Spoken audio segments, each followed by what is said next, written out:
Start the, okay. So welcome to the August edition of the Kitsap Legislative Pulse. We are very excited to have Captain John Oliver from the Central Kitsap Fire and Rescue. He is the chief, and he has been the chief for about 3 years, been in fire protection for a number of years. And he is going to be talking about the community update for the Central Kitsap Fire and Rescue. And more importantly, he's going to be talking about the bond issue, which is very important to Central Kitsap. And we hope that you get out and vote on August the 3rd, because this issue is very important for the residents of Central Kitsap. So Captain Oliver, I'll let you go ahead. All right, David. Well, thank you. First off, on the behalf of all the members of Central Kitsap Fire and Rescue, we appreciate the collaborative relationship we have with the Chamber of Commerce. And I appreciate the opportunity to speak today about a very important issue that comes before our community on August 3rd. So a lot of people don't know really the whole intricacies of Central Kitsap Fire and Rescue, but we were actually established in 1942, and we're one of the largest emergency service providers in the county. We are not affiliated with county government. We are a special district. So we receive really no funds from the county or the state. We are primarily property tax revenue supported. We respond to over 8,800 calls a year. And I was just telling David here, our call volume already to date is over 500 calls than we were last year. So we are really on a breakneck pace this year to break 9,000 calls easily and probably push the 10,000 call mark, which is just amazing.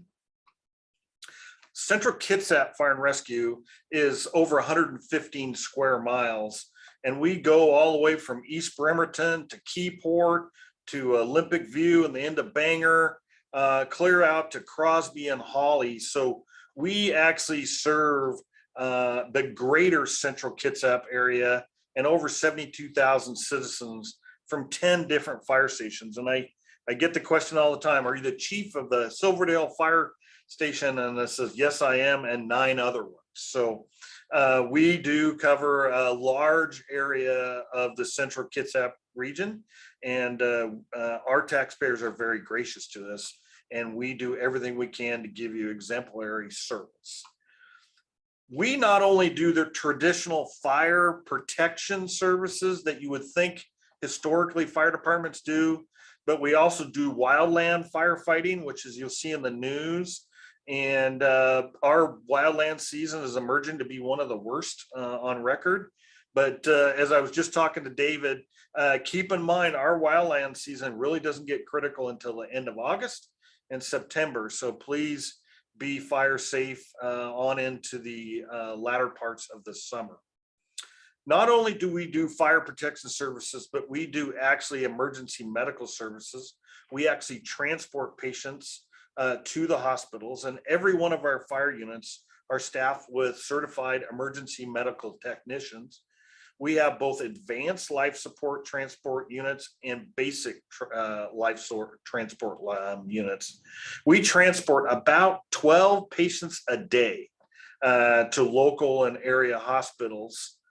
We also do technical rescues. We have one of the only heavy rescue units on this side of Puget Sound, and it's out of the Chico Fire Station. And we take great pride and do public education. We try to prevent fires and life hazards before they happen. So my public information officer gets out in the schools, and we do a lot of fire prevention and safety prevention education. We really take a great pride in being good stewards of the taxpayer's dollar. And I'll give you a couple of examples how we do that. But we operate under a balanced budget, and we have an independent state auditor's office audit every year. And this audit takes about 30 days. So every year the audit office comes in and goes through all of our books. And we have passed every audit without a finding or a management letter. I'm very proud of that. I'm very proud of our financial transparency and our financial responsibility. Last year, when we were very gracious by the taxpayers to pass a bond to rebuild many of our fire stations, we had to go out on the open market to sell those bonds, and we went to the national market so we'd get a much better rate, which we did. And before we did that, we had to be rated by Standard & Poor's, an actual third-party rating agency. And Standard & Poor's, to get a bond rating, I just thought they'd give me a call and look at our checkbook and see how much money we had in our savings account. And that is not true. They went through our agency like a fine-tooth comb. They even looked at my resume. They looked at our commissioners' resumes and the dossiers. It was fascinating how much they looked into our organization and left no stone unturned. And we got a AA+ rating, which is the second highest rating you can get from Standard & Poor's for bond rating in the nation. And we're proud of that. Again, we're proud of making sure we're good stewards of your taxpayers' dollars. Our annual general fund budget is about $24 to $25 million. And interesting enough, that is a 2.3% decrease from what was last year. And why is it a decrease? Is because we only take as much money as we need. A few years ago, the taxpayers provided us with an option to take an additional 6% over our normal 1% growth if we needed it. And I'm very proud in the first 3 years of that gift of the taxpayers, we took zero. We lived within our budget, and I'm proud of that. And that means a lot to me. And we only ask our taxpayers for exactly what we need. Our primary funding mechanism is through two streams or two levies. And the first one is the fire levy. That is a permanent levy, and it's for $1.50 per thousand of assessed tax value. And it's it's no more than $1.50. The second funding mechanism is the EMS levy, and it's only 50 cents a thousand. And it is actually a reoccurring levy that expires every 6 years. And that's what we're actually talking about primarily today, is that EMS levy will expire at the end of this year.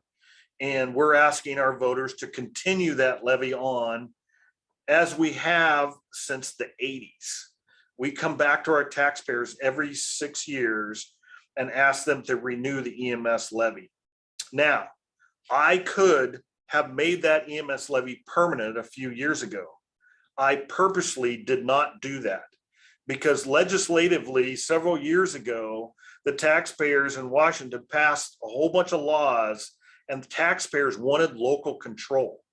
And I felt compelled that I would leave that levy on a reoccurring continuation variance, so you as taxpayers have the ability to say yes or no.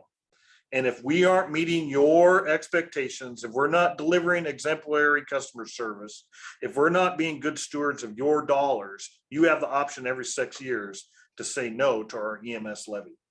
It will expire at the end of the year, and it is on the ballot next Tuesday.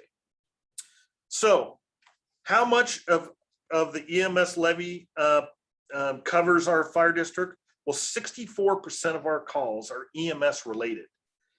And the fire levy actually supplants a lot of our EMS calls. So 6 years ago, we asked the voters to renew that, which they did at 50 cents a thousand. Since then, our call volume for EMS has increased 24%. And on our levy, we can only grow statutorily 1% a year. So you can see the growth in our EMS calls has far outpaced the amount of us to levy. So that's why when I talk about here in a second, we're actually lifting our levy, which is very complex. Washington tax law is mind-boggling. And as I was telling Dave, I retired out of the state of Oregon, and when I came to Washington, it's like I landed on Mars. trying to figure out the Washington tax structure. So, but we'll be asking our taxpayers to renew our EMS levy. What does it pay for? It pays for basic life support, trained firefighter EMT. So every unit that rolls out the door in my fire district is staffed with at a minimum of a certified basic life support firefighter EMT. I have 4 units that are staffed 24 hours a day, 7 days a week with advanced life support. Those are paramedics, and that is the highest level of care that a citizen can receive outside the doors or walls of a hospital. And these paramedics can actually do needle thoracentesis. They can reduce a collapsed lung. They can do cricothyrotomies. They can give you an advanced airway through your trachea. They can restart your heart. They can set long bone fractures.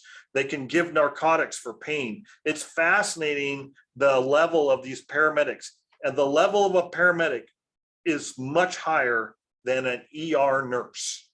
And so they practice at a very high level. We are asking the voters to renew our EMS levy at 50 cents of 1,000 next Tuesday. Now, this is somewhat confusing, but Washington tax law, as your AV goes up, our ability to tax goes down. And that's a softening or a flattening piece that the Washington legislature put in many years ago. So our EMS levy is currently at 36 cents 1,000. It has not kept up with the 24% increase in EMS calls. So we're asking our taxpayers to renew the levy and lift it back to 50 cents 1,000 as it was in 2015. Really what it costs totally is about $16.67 a month for the average homeowner of a $400,000 home to get 24-hour paramedic response. Again, what the funding pays for is ambulances. It pays for emergency personnel, training certifications, and medical equipment supplies. With this continuation of levy, I will be adding a 5th transport unit, and it will be staffed out of the new fire station we're building on Anderson Hill and Olympic View. So really, that is a nutshell on what the EMS levy entails and what is it about. I really encourage the taxpayers to call your fire chief. I work for you. And boy, in the last few days, we have been pushing out, and that's my direct line to my desk.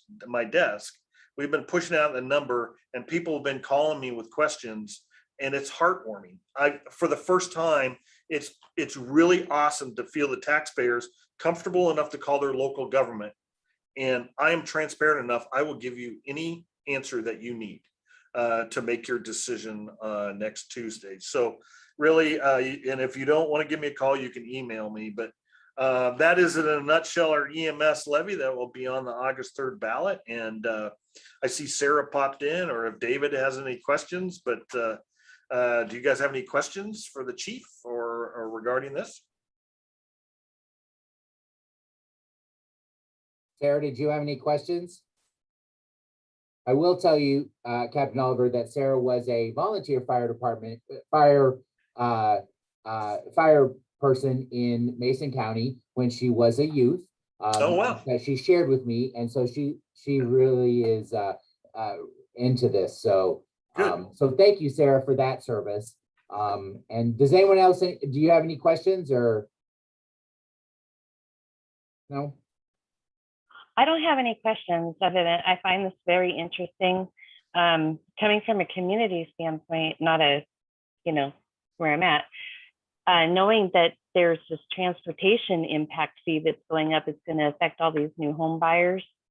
All those costs are going to come down on them. And then when you're asking, and I understand levies, I understand fire department, I get it. What are you anticipating any? Are you getting any negative feedback with regards to this levy and what's happening with the transportation impact fees or anything? I am not getting any negative feedback on our levy. I'm getting a lot of concern. I mean, people are definitely concerned about their AV increase, which we all got a few months ago, which I got, Right. and what that means to their taxes coming due here in the fall. And I'm getting a lot of concern about that. I'm also getting a lot of questions about the tax structure and how the Washington tax structure works. And to be honest with you, Sarah, I think that's great. I wish more taxpayers and more citizens would reach out to their local government and find out how the tax structure works and where the tax money goes, because it is very complex. The most complex tax structure I've ever seen. And I just got to say, our citizens have been very gracious in support of the fire district, and I'm humbled by that. I really am. And with that comes great responsibility of providing the highest level of service that they deserve. And we really take that seriously. Absolutely, because it is really important. And having worked for the YMCA, I know that we called on Central Kitsap a lot more than I thought went on, but you all were over there at least twice a week the entire time I worked for the Y. So your services are greatly needed in Central Kitsap. So. And we really take the community partner concept to another level. Yes, David, I can tell you, we had an elderly patient step through her deck. A board broke this winter and she cut her leg. So the firefighters transferred her to the hospital, and then they went back and repaired the deck. We had another patient suffer a heart attack while mowing his lawn. They transported the patient and the crews came back and finished mowing the lawn. I mean, we really do value our community, and it is really an integral part of our department, really, and we take that seriously. All right. So any other questions or comments for Chief Oliver? I have just one. Oh, yeah. I have just one. I just want to give a shout out because I went to high school with Chris Rawl, and we were both volunteer firefighter EMTs at the same time. And I attended his graduation over there in Eastern Washington when he graduated. So you got a good guy on your staff, man. I started as a volunteer in 1984, so I don't want to date myself, but that's how I got into the fire service in August of 1984. This would have been probably in the 90s, probably when he joined you. Yeah, not I to know date Chris. myself, but yeah, good people. All right. Well, thank you all. And as I said, this will be in the Silverdale Chamber Monday morning memo, so that people can click through and watch and find out more about this. So I thank you very much for giving of your time today, Chief Oliver, and you have an amazing staff that is very attentive, and I could not appreciate the relationship that we have with our public servants in Silverdale. So thank you all very much. And with that, I guess we'll be at an end.